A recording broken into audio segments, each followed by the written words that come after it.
Buenas tardes y bienvenidos y bienvenidas a la conferencia Introducción al Trauma desde la perspectiva del MDR, organizada por el Grupo de Trabajo MDR de la Sección de Psicología Clínica, de la Salud y la Psicoterapia del Colegio Oficial de Psicólogos de Cataluña. Por deferencia a parte de los asistentes, la conferencia se realizará íntegramente en castellano. La actividad será impartida por Florencia Escarpato y Laila Abdo. Florencia Escarpato es psicóloga sanitaria, psicoterapeuta, psicoanalista clínica y consultora MDR. Es especialista en psicología del desarrollo con inclinación en trauma y disociación. Realiza atención clínica en niños, adolescentes y adultos. Es ponente de conferencias y cursos y profesora de psicopatología. Por último, Florencia es miembro del grupo del trabajo MDR del Colegio de Psicólogos de Cataluña. Laila Abdo es psicóloga sanitaria, psicoterapeuta sistémica, clínica MDR y consultora MDR en formación. Es especialista en trauma y disociación. Realiza atención clínica individual a jóvenes y adultos, familias y parejas. Laila también es miembro del grupo de trabajo MDR del colegio. Os informamos que la sesión de hoy tendrá una duración de 1 hora y media y que será grabada. Constará de una primera parte de ponencia y una segunda más abierta donde se comentarán casos clínicos y se abrirá, si hay tiempo, un espacio de preguntas y aportaciones. Esta última parte no será grabada por cuestiones de privacidad. Podéis realizar vuestras aportaciones a través del chat que encontraréis en la barra de herramientas de la plataforma y os pedimos, por favor, que nos escribáis específicamente al Departamento de Formación del colegio. Os recordamos también que el organizador de esta sesión prohíbe expresamente el registro audiovisual y posterior difusión de cualquier imagen. Así pues, podemos iniciar la actividad. Florencia, Laila, os cedo la palabra. Muchas gracias. Hola, buenas tardes a todos. Desde el grupo de trabajo de MDR del COP os damos la bienvenida y ahora comenzará Laira con la presentación. Buenas tardes. Ha sido una gratísima sorpresa el recibimiento de ver tanta gente interesada en trauma y desde la perspectiva de MDR. La verdad es que no esperábamos que hubiera tanta gente inscrita. Bueno, esperemos que cumplamos con las expectativas. Vamos a empezar a hablar sobre el trauma, si puedo. A ver, yo he escogido 3 definiciones de 3 autores que son expertos en trauma, que son Anabel González y Jim Knight y Bessel van der Kolk. Las 3 definiciones de alguna manera sintetizan un poco lo que es el trauma desde el MDR y cómo de alguna manera dónde ponemos nosotros el énfasis y lo que para nosotros es importante trabajar en el trauma, ¿sí? Anabel González, que es la presidenta de la Asociación MDR España y que es una gran divulgadora, tiene varios libros que seguramente muchos de ellos la conocéis. Bueno, ella dice son aquellas experiencias que sobrepasan la experiencia ordinaria porque son más intensas, porque nos cogen en un momento vulnerable, porque están implicadas personas significativas o por lo que esos hechos representan para nosotros. Creo que esto es muy importante, ¿eh?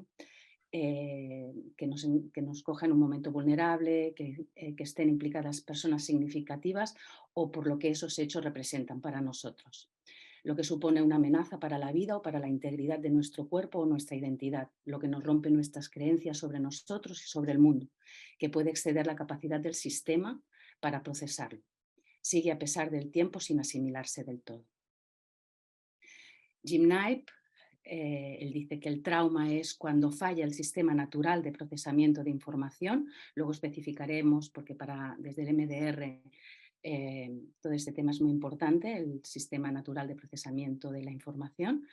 Y el recuerdo del acontecimiento perturbador se almacena de modo disfuncional, como una experiencia que se revive una y otra vez, de forma inmediata y como si todavía estuviera pasando ahora mismo, dentro de las redes de memoria del individuo. El sistema de procesamiento puede fallar porque el suceso es tan terrible y está tan completamente fuera de la experiencia de vida anterior de la persona que no se puede asimilar y comprender.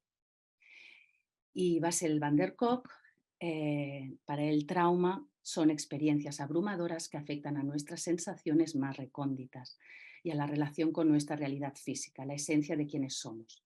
Trauma es una huella dejada por una experiencia en la mente, el cerebro y el cuerpo.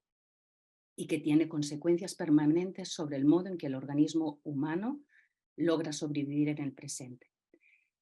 El trauma implica una reorganización del manejo de las percepciones y cambia no solo cómo y en qué pensamos, sino también nuestra capacidad de pensar. Aquí he querido compartir, también os comparto, bueno, es una metáfora que yo aprendí cuando empecé con MDR hace muchísimos años y desde entonces la he usado con mis pacientes. Creo que es una manera súper sencilla y que entra facilísimo, ¿no? Porque tenemos la idea de que el trauma es algo, es un evento increíble, ¿no? Pero a veces tenemos traumas que no somos ni conscientes de ellos, ¿no? Y mucha gente te llega a terapia con un montón de sintomatología y te dice, pero es que yo no tengo ningún trauma. Entonces, me gusta explicar que el trauma es una herida que a pesar de los años no logra cerrarse y que continúa doliendo cuando la tocamos. Algo impide que se cierre y cicatrice tal y como haría de forma natural. Quizás es una herida que se vendó y tapó hace mucho tiempo y no éramos conscientes que estaba allí, pero de repente un día, circunstancias, no sé, cambios, una relación que se rompe, una separación, tenemos hijos, ¿no? Y de repente algo o alguien toca y el dolor nos hace saltar y nos damos cuenta que tenemos ahí una herida. Lleva tanto tiempo allí que ni recordamos desde cuándo está ni cómo se hizo. Siguiendo con la misma metáfora. Vale, perdón un momentito, Laia, yo creo que esto es todo lo que has explicado hasta ahora es muy importante, ¿verdad? Porque cuando nosotros entendemos el trauma desde esta perspectiva que tú has comentado ahora, ¿verdad? Entonces vamos a poder entender desde ahí al paciente que está viniendo con una serie de malestar y sintomatología. Y tenemos que entender esto que habías dicho tú hace un momentito, ¿verdad? Que puede ser que para el resto del mundo aquella experiencia no sea considerada traumática, pero a nosotros nos interesa saber cómo el paciente lo ha vivido y por qué al paciente aquella situación le ha sobrepasado, ¿verdad? Esto es fundamental cuando trabajamos desde MDR. Y ahora, Laila, continúa si quieres con esto que estabas explicando. Gracias. Sí, a ti, Florencia. Siguiendo con la misma metáfora, ¿no? De la misma manera que nuestro cuerpo es capaz de cicatrizar, si es que no hay nada que lo impide, ¿no? Si lo único que tenemos que hacer es limpiar esa herida y dejar que el cuerpo haga, ¿no? Pues el cerebro también tiene esa capacidad innata de procesar la información de las experiencias que vivimos de una manera adaptativa, organizándolas e integrándolas en una red, ¿no? Vivimos las experiencias, las percibimos a través de los sentidos, ¿no? Un olor, un sonido, ¿sí? Y las sentimos en el cuerpo y tenemos una cognición, ¿no? Esto es bueno, esto es malo, esto me gusta, esto es placentero, ¿sí? Estoy bien, estoy mal. Se establecen conexiones con las asociaciones adecuadas y la experiencia se integra en un esquema emocional y cognitivo adaptativo. Lo que es útil, claro, no vivimos muchas cosas y no podemos recordarlo todo. Lo que es útil se aprende y se almacena con las emociones apropiadas y está disponible para utilizarlo en el futuro. Pero hay situaciones y experiencias que son absolutamente abrumadoras.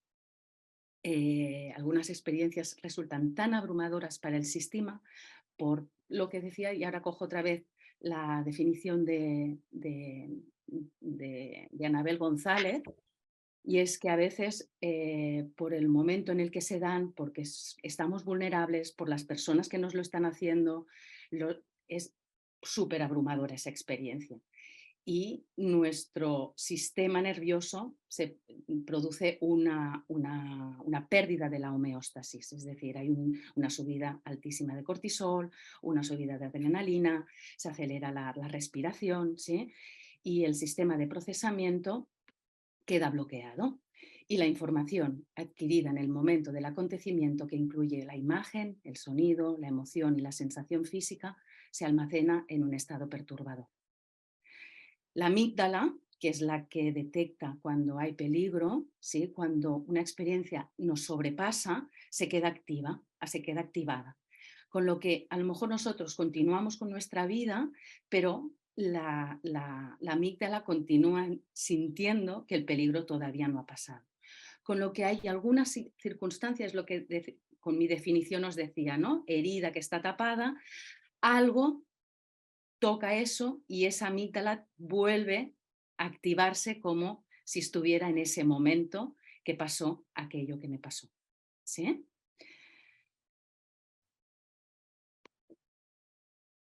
¿Cuáles son los componentes del trauma? Toda experiencia tiene una sensación, nos llega por un sentido, ¿sí? La sentimos en el cuerpo, sentimos una emoción y tenemos una cognición. Pero cuando algo es un evento traumático, a nivel emocional nos sobrepasa, es una emoción muy intensa, corporalmente podemos sentir mucha tensión muscular, un olor muy fuerte, sabores, mucho dolor, la respiración se nos acorta y va muy rápido, ¿sí?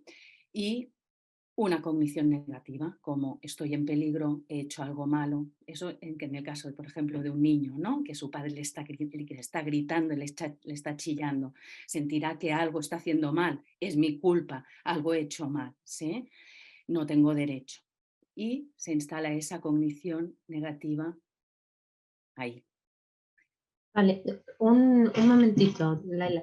Aquí hay algo muy importante, que es cuando tú presentabas, ¿verdad?, la capacidad que uno tiene de poder ir integrando la información. Tenemos que darnos cuenta, esto es muy importante. ¿Por qué? Porque no todas las situaciones intensas que una persona vive están almacenadas como un trauma para la persona. Por eso nosotros tenemos que escuchar cómo lo está contando la persona, ¿verdad? ¿Dónde está el malestar de la persona realmente? Y no dar por hecho algo sin escuchar lo que el paciente y su historia nos está explicando, ¿sí? Nosotros tenemos que estar presentes escuchando lo que el paciente nos trae y cómo el paciente nos cuenta que aquello lo ha vivido y cómo lo está relatando.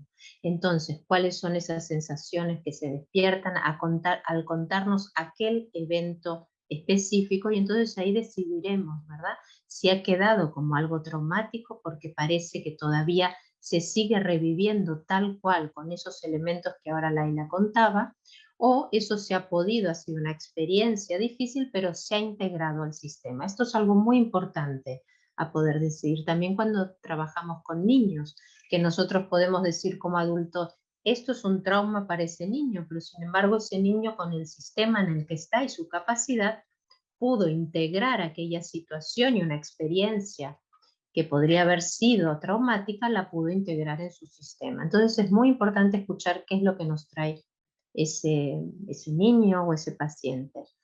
Y con respecto a esas tres partes del trauma, tenemos que tener en cuenta que está la parte, como nos decía, ¿no?, sensación corporal, emoción, cognición. Y si nosotros pensamos en un niño pequeñito, en un bebé, no tendrá la cognición estoy en peligro, porque todavía su sistema simbólico no está presente, ¿verdad? Pero sí que tendrá la sensación corporal. Entonces, en algunos traumas, los traumas preverbales, trabajaremos mucho más con la sensación corporal. ¿Sí? Vale. Sí. Luego aprovecharé esto que has comentado para enlazarlo con lo del sistema nervioso autónomo, ¿no? Vale, Y la perfecto. regulación emocional, porque tienes razón, Florencia, al final también el cómo integramos, ¿no?, ese evento traumático, que puede ser traumático para alguien, pero para otra persona, ¿no?, que tiene una regulación emocional, cómo gestiona aquello que le ha sucedido, ¿no?, cómo se regula, probablemente no será trauma. Claro, por eso es algo muy importante que cuando trabajamos con pacientes es importante la diferenciación de cómo fue vivido por la persona que me lo relataba y cómo realmente lo viví yo, ¿no? Esa parte del trabajo terapéutico también es muy importante en MDR. Ujú. Vale. Vale, continuamos.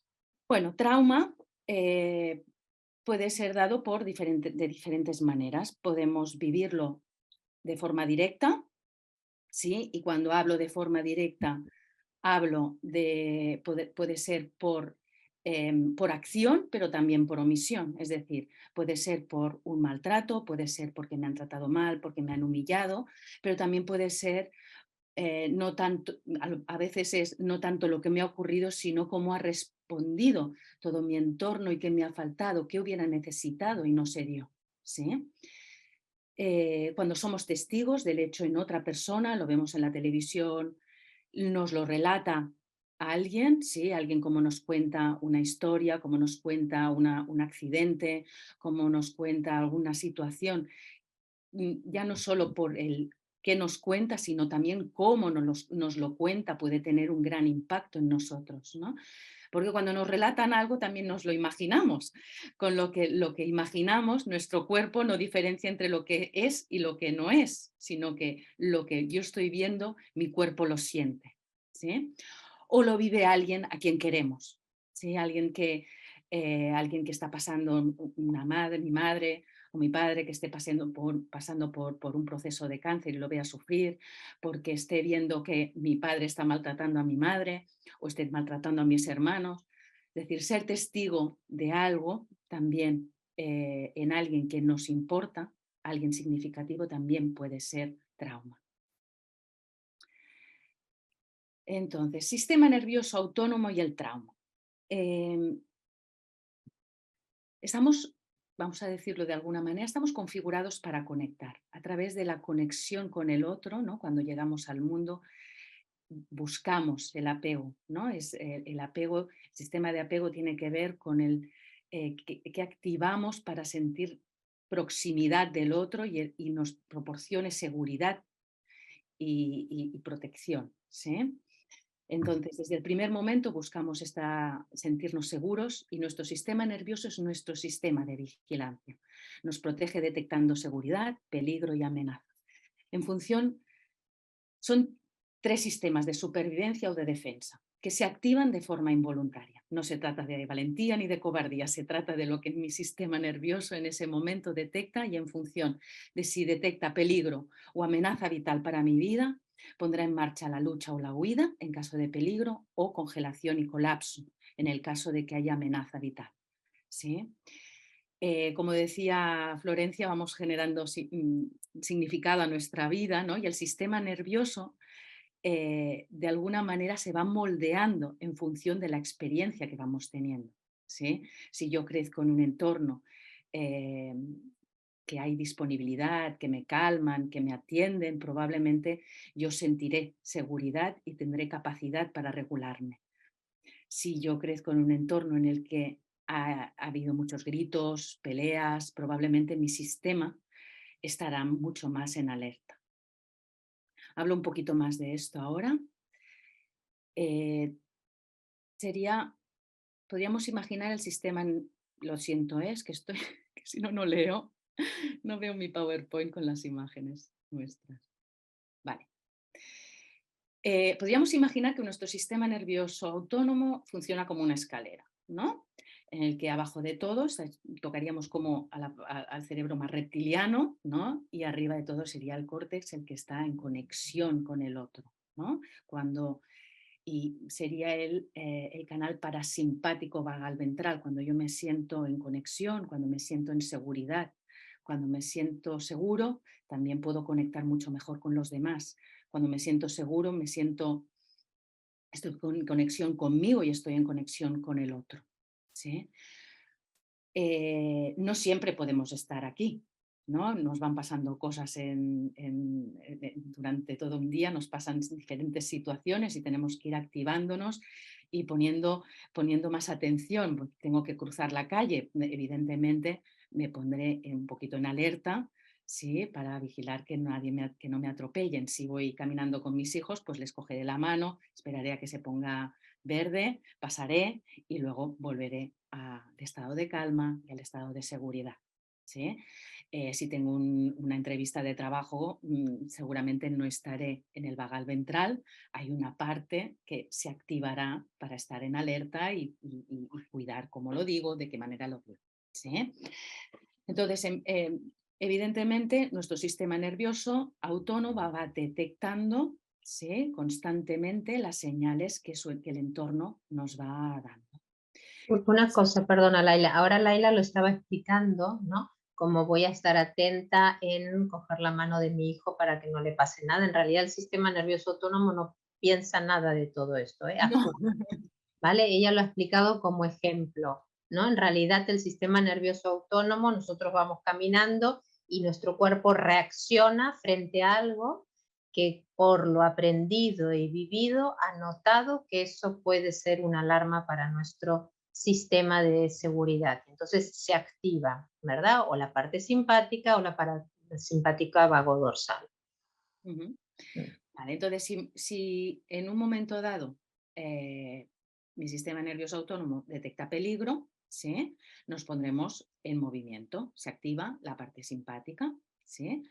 Y cuando yo siento que todavía puedo hacer algo, es decir, me siento en peligro y tengo posibilidades, ¿no? Sería como, por ejemplo, dos leones que luchan por un territorio o un león y un oso, en realidad tienen como unas condiciones para poderse poner a luchar, ¿sí? Cuando uno de los dos percibe que puede perder, saldrá corriendo, ¿sí? No se tratará de cobardía ni de valentía, sino un sistema de supervivencia, ¿sí? Y los dos, en ambos casos, sienten que todavía se puede hacer algo. Pero si ese peligro se convierte en amenaza o yo me siento inmovilizado, no puedo hacer nada, pasaré al vagal dorsal, que es me pondré en congelación. Sería lo que pasaría cuando si yo grito o pego a un niño, ¿sí? Su sistema se colapsa, su sistema se queda en congelación como medida de supervivencia. Una congelación, por ejemplo, sería cuando un niño para adaptarse a su entorno, ¿no? En una casa en la que le hablan mal o tiene un padre muy autoritario, sería la sumisión. La sumisión también sería un estado de congelación, ¿sí? Cuando el sistema nervioso autónomo de alguna manera detecta que no hay nada que hacer, no hay posibilidad, ¿sí? Entonces, cuando alguien está en el simpático, siente que el exterior es una amenaza, con lo que está en alerta constante. No, siente todo lo demás como un peligro, ¿sí? Cuando alguien está en congelación o en colapso, no está conectado ya con el mundo ni está conectado consigo mismo, ¿sí? Está mm, como apagado, ¿sí? Como el mundo vacío, como lejos, ¿sí? ¿Tienes algo que decir, Florencia? No, no, estaba mirando el tiempo. Está ¿Vamos bien, bien? está bien. Sigamos avanzando, sigamos Vale. así, nos da tiempo a presentar Claro, todo. todo Si hay esto, dudas, si después hay alguna duda concreta en esto, lo explicamos un poquito más. vale, no me entretengo más porque creo que también Sí, en- todo esto se va moldeando. Evidentemente, toda la experiencia, es decir, nuestro sistema nervioso autónomo va en función de lo que hemos vivido. No todo el mundo sentirá el mismo peligro o la misma situación peligrosa ni amenazante. Alguien lo podrá vivir como peligroso y alguien directamente pasará a la congelación. ¿Sí? Entonces, eh, todos tenemos la capacidad de adaptarnos, los niños, el ser humano tiene la capacidad de adaptación y de supervivencia, pero nuestro afrontamiento tiene mucho que ver con las relaciones. Desde la concepción hasta la vida adulta somos dependientes de nuestros cuidadores, establecemos vínculos de apego para protegernos del entorno y poder desarrollarnos emocional y físicamente. Como decía antes en la intervención que ha hecho Florencia, ¿no? Ya desde el vientre, ¿no? Ya sobre todo al final del trimestre, los bebés perciben, ¿no? Esas subidas de cortisol, pueden escuchar la voz de mamá, ¿no? Cómo les habla, cómo les canta, ¿no? Y probablemente las sensaciones que están percibiendo a nivel del sistema nervioso son muy distintas que una mamá esté conectada con su vientre y con su bebé, que una mamá que está apurada y estresada y que tiene que trabajar todavía, ¿no? Por tanto, ya no solo en el vientre, sino aquí, ¿sí? La disponibilidad que tenga una mamá o un cuidador al llanto del bebé, cómo responda.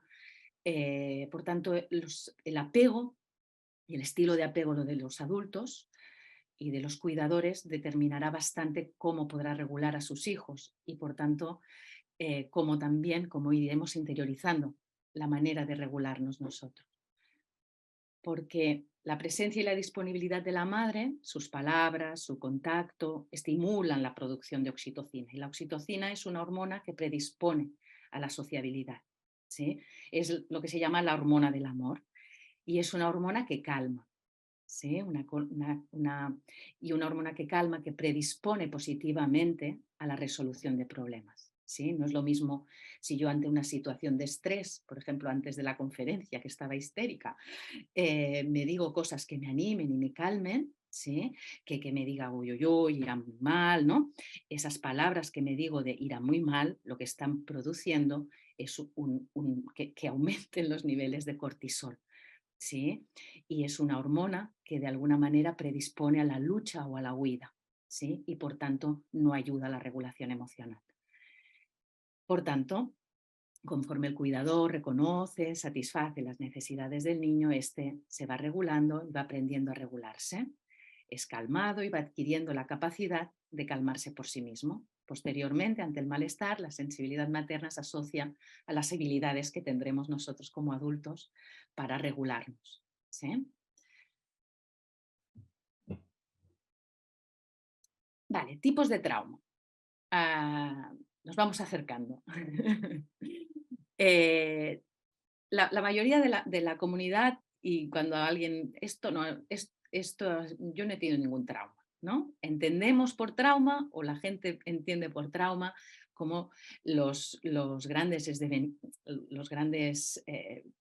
experiencias, ¿no? Las que de alguna manera van acompañadas de trastorno estrés postraumático, que serían las T mayúsculas que desde MDR hablamos, ¿no? Que serían las guerras, los crímenes y las catástrofes naturales. Pero desde MDR extendemos esta definición y la reconocemos como que puede ser cualquier cosa, pero no cualquier cosa, cualquier cosa que exceda, ¿no?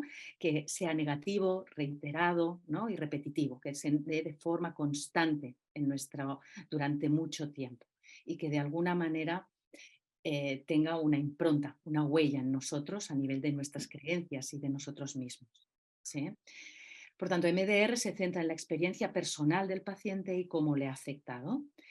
Y muchos eventos pueden ser perturbadores no por su significado, que es lo que hablábamos, ¿no? Por quién nos lo está haciendo, por el momento de vulnerabilidad en el que me encuentro, etc. ¿Sí? Bueno, quería compartir también la definición de Winnicott ya en 1975, ¿no? Que ya decía que el trauma son pequeñas disrupciones, cuando se dan ya pequeñas disrupciones entre padres e hijos que se repiten a diario y que van configurando el futuro modo de relacionarnos, ¿sí? Desde esta concepción, trauma es todo aquello que rompe la continuidad existencial y que interrumpe el desarrollo del niño. ¿Qué quiere decir esto?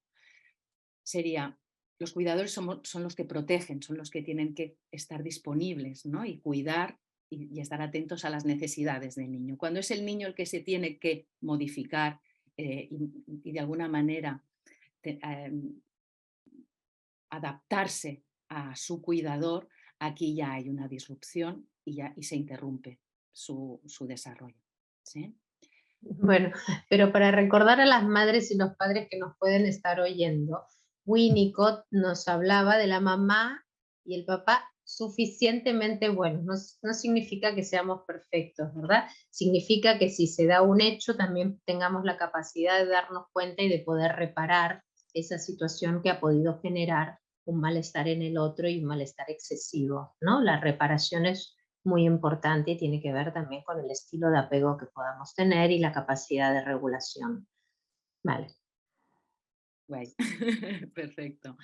Entonces, a modo de resumido, tendríamos desde, UMDR trabajamos mucho con estos dos conceptos. Por un lado, la T mayúscula, que serían los eventos que se perciben como una amenaza de muerte, guerras, crímenes, desastres naturales, que nos generan un sentimiento de indefensión y de pérdida de control, y habría una cognición, las cogniciones negativas estarían en relación a estoy en peligro, voy a morir.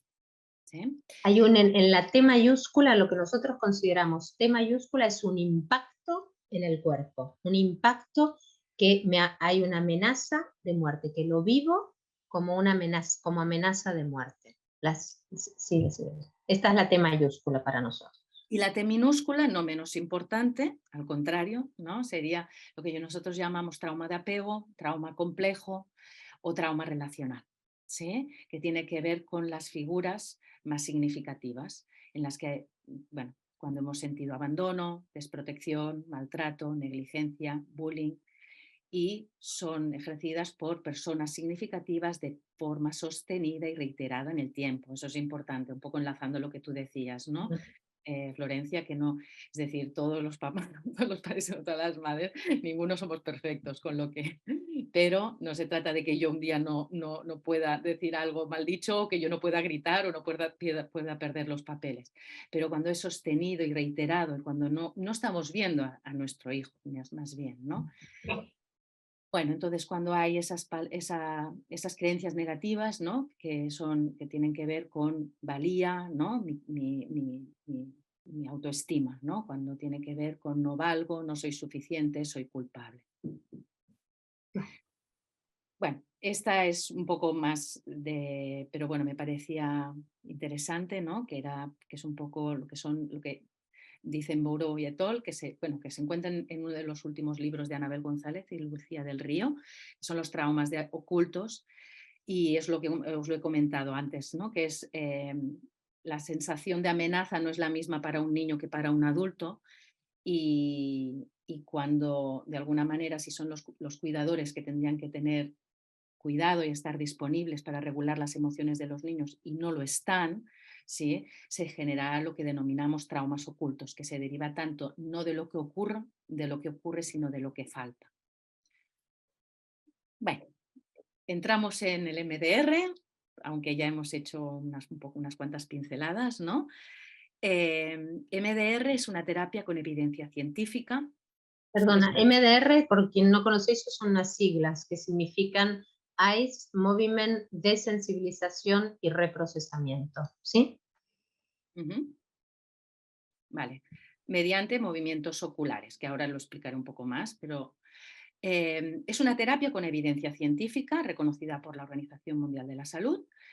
Fue descubierta por Francine Shapiro en 1987 de forma casual. A ella le acaban de dar una noticia, estaba muy perturbada, bueno, sentía mucha perturbación, estaba andando y en un momento dado se dio cuenta de que la perturbación la intensidad emocional había bajado considerablemente, con lo que aquí empezó a pensar qué había pasado y se dio cuenta de que a través de los movimientos oculares la perturbación emocional había disminuido. Empezó a investigar, bueno, y hasta ahora, que no se ha parado de investigar al respecto, ¿sí? Entonces, MDR es un abordaje psicoterapéutico complejo, ¿sí? Que puede aplicarse en TEP y en otros trastornos de salud mental relacionados con trauma y los síntomas somáticos. Es un abordaje psicoterapéutico, no es una herramienta, no es una técnica, ¿no? Podríamos decir que a mí me gusta explicar como que MDR es como tener un bisturí, ¿sí? Para ir a operar, pero que es un bisturí que se tiene que tener todos los condicionantes en cuenta. Es decir, tenemos que tener en cuenta si la anestesia para el paciente será adecuada, qué dosis, tenemos que saber la historia, tenemos que saber dónde vamos a cortar, tenemos que saber en qué condiciones vamos a cortar y por qué vamos a cortar, ¿sí? Entonces, MDR no es solo la parte de desensibilizar y de reprocesar, sino tenemos en cuenta un montón de cosas, desde la fase 1 hasta la fase 8. ¿Sí? Es un protocolo de 8 fases en las que pasamos desde la conceptualización, historia y recogida de la historia del paciente, intentamos entender el caso y hacemos un plan de trabajo valorando si hay necesidad de estabilizar al paciente y preparar al paciente para ir a procesar el trauma. ¿Sí? Entonces, a nivel teórico, MDR se basa en el sistema innato de procesamiento de la información, que es el PAI. ¿Sí? Es algo importante a tener en cuenta. El PAI es un sistema que se orienta fisiológicamente hacia la salud. ¿Sí? Es decir, es lo que hemos he comentado antes, ¿no? Nuestro cerebro tiene la capacidad innata de procesar. ¿Sí? Si no se da, es que alguna cosa ha ocurrido. ¿De acuerdo? Bueno, es un sistema que se orienta fisiológicamente hacia la salud y los seres humanos tenemos un sistema innato de procesar la información. Asimilamos la mayor parte de las cosas que nos ocurren y se convierten en fuente de aprendizaje. ¿Cuál es el objetivo de MDR? Es movilizar cuando hay trauma, ¿sí? Cuando el sistema de procesamiento de información cuando algo se ha quedado bloqueado, cuando hay trauma, lo que ayudamos con MDR es a movilizar. Sería como una tubería que se ha quedado encallada, ayudamos a que se desatasque, pero que el sistema por sí mismo tiene la capacidad de procesar.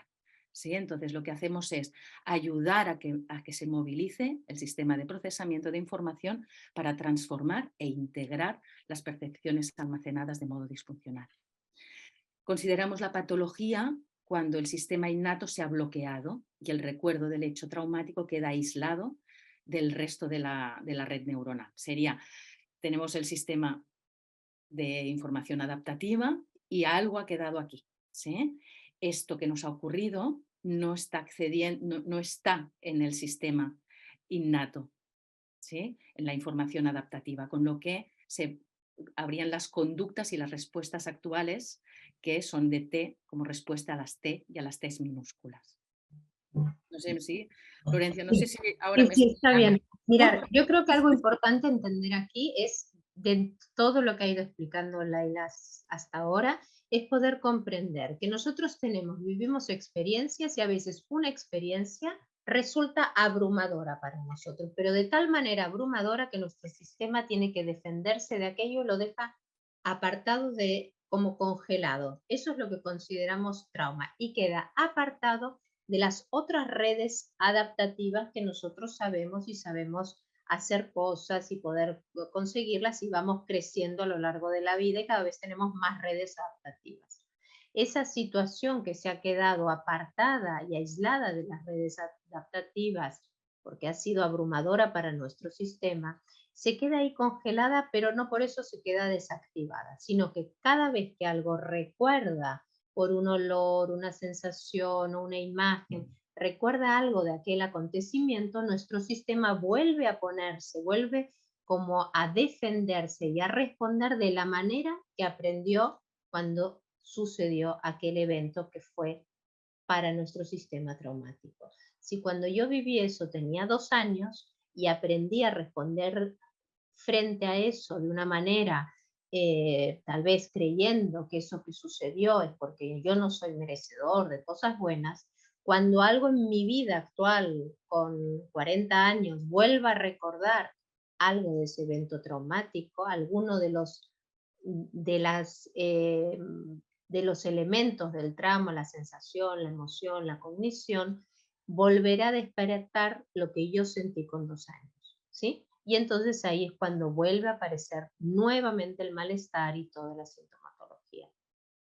O la Para creencia negativa. nosotros y para que nuestro sistema adaptativo pueda funcionar bien, nosotros tenemos que estar en un estado de conexión, que era el sistema ventral que hablaba del parasimpático, estar en un estado en el que estemos calmados, de que podamos conectarnos con el otro y con nosotros mismos. Entonces, nuestro sistema PAI, que es el procesamiento adaptativo de la información, podrá funcionar. Cuando nosotros nos sentimos en peligro, esto no sucederá porque estaremos a merced de algo que nos está abrumando y que no sabemos cómo encajarlo en las redes adaptativas. Por lo cual, ese apego seguro, esa capacidad de regulación que el niño la aprende a través de la corregulación que ha recibido, es esencial para que nosotros después podamos trabajar esto que ahora estaba hablando Laila del MDR. Necesitamos estar en un espacio tranquilo, seguro y sintiéndonos a salvo para poder estar en acceso a todas nuestras redes adaptativas y generando las que sean necesarias para desde el aquí y ahora poder visitar aquello que en un momento fue guardado en nuestro sistema como traumático fuera de las redes adaptativas. Y ahora Laila seguirá explicando un poquito más todo esto que yo he explicado ahora con las siguientes diapositivas. Bueno, has comentado lo de los disparadores, ¿no? Son aquellas situaciones es decir, desde MDR trabajamos con 3 vertientes: pasado, presente y futuro, ¿sí? Tenemos en cuenta qué está pasando en el presente, qué sintomatología, qué es lo que está disparando en el presente, aquellas cosas del pasado que no están resueltas, ¿sí? Porque resolviendo las situaciones del pasado, yo me sentiré mejor y, por tanto, mi manera de mirar al futuro será desde una perspectiva muy distinta, ¿sí? Desde la capacidad y liberándonos, ¿no? Sería como responder a aquello que nos pasa desde lo que nos pasa ahora. Me gusta la metáfora de cuando somos pequeños, de alguna manera, por las circunstancias que tenemos en nuestra vida, aprendemos a leer o a interpretar lo que hay en el entorno con un mapa. ¿Sí? Pero vamos creciendo y vamos adquiriendo habilidades, recursos, ¿sí? Pero estamos utilizando el mismo mapa, ¿de acuerdo? Entonces, es obsoleto, pero claro, nosotros funcionamos con ese mapa, ¿sí? Entonces, de alguna manera con MDR lo que trabajamos es eh, de alguna manera actualizar este mapa para que las respuestas del presente estén en correspondencia a lo que le está pasando en el presente, con los recursos que tiene en el presente, no con los recursos que tenía cuando tenía 2 años. ¿Sí? Entonces, Seguimos un poquito más, así nos da sí, tiempo.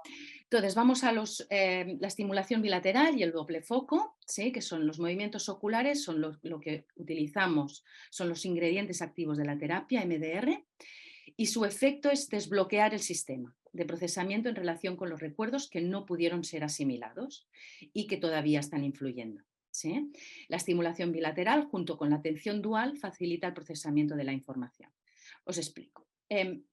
La atención dual o doble foco sería trabajar con un pie en el presente, lo que decía Florencia, ¿no? Sintiendo el vagal ventral, en la seguridad del presente, la seguridad en la visita, ¿no? En donde está en el despacho conmigo. ¿Sí? Dentro de nuestra tolerancia, Exacto, que yo dentro de puedo. nuestra ventana de tolerancia. Exacto. Entonces, con un pie aquí y un pie allí. No nos interesa irnos con los 2 pies allí porque la persona se volverá a sentir tan vulnerable y con los mismos recursos que tuvo entonces. Ni nos interesan los 2 pies en el presente porque a veces podemos llegar a juzgar aquella respuesta que yo obtuve. ¿Sí? Con lo que nos interesa la seguridad del presente y conectar con aquello que yo estoy sintiendo y esa perturbación, esa cognición negativa que yo estoy teniendo cuando conecto con aquello que me pasó. ¿Sí? La atención dual o doble foco afecta a la capacidad de memoria. ¿Sí? Es decir, os lo explico así y no lo leo. Por un lado, los movimientos oculares, la estimulación bilateral y el doble foco hace que se sobrecargue la memoria de trabajo. Entonces, por un lado, bajamos la intensidad emocional del recuerdo y ahí, cuando bajamos la intensidad del recuerdo, se pueden empezar a hacer asociaciones. Estamos activando áreas del cerebro que hace asociaciones. ¿Sí? Por Y eso se llama EMDR. Primero hay una desensibilización para que después pueda haber un reprocesamiento y unas nuevas conexiones. ¿Sí? Vale. Entonces, ¿qué es lo que permite MDR? Desensibilizar, que es lo que acaba de decir Florencia, ¿no? Bajamos intensidad y perturbación emocional y reprocesamos. Hay un cambio de cogniciones, hay un cambio en la perspectiva, el recuerdo queda más lejano, baja la angustia, ¿sí? Y asociada al recuerdo, cambian las cogniciones y la emoción y la sensación física. ¿Sí? La experiencia se integra como parte del pasado, hay un aprendizaje, hay una mirada como más madura, más adulta, ¿sí? Y más funcional. ¿Sí? Entonces mejora la imagen favorable hacia uno mismo, ¿sí? Desaparece el malestar y la sintomatología, mejora la respuesta ante las situaciones difíciles y cambia las expectativas de futuro. Y bueno, eso, claro, evidentemente es como que nos libera un montón, ¿no? Nos libera del pasado. No porque lo olvidemos, sino que sería como No es lo mismo tocar una herida que está mal cerrada que tocar una cicatriz, ¿no? En una cicatriz yo la miro y veo lo que he aprendido, lo que yo sufrí, lo que dejé atrás y lo que me llevo de aquello vivido, ¿sí?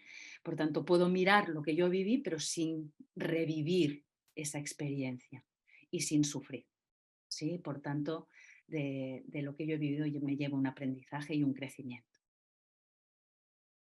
Y bueno, aquí comparto algunas de las lecturas. No te oigo, Florencia. Antes de seguir con las lecturas, vamos a preguntarle a Teo si hay preguntas en el chat sobre lo que hemos explicado hasta ahora y si no, después pasamos a esta otra parte. De momento no hay Mira ninguna. los casos, ¿eh? No hay ninguna, Florencia. Vale. Si tenéis alguna pregunta ahora sobre lo que hemos ido explicando, sobre la parte más teórica, sobre lo que es MDR, la podéis ir escribiendo en el chat. Ahora pasaremos seguirá Laila un poquito con esta parte y después presentaremos algún caso por si hay alguna pregunta más. ¿Sí?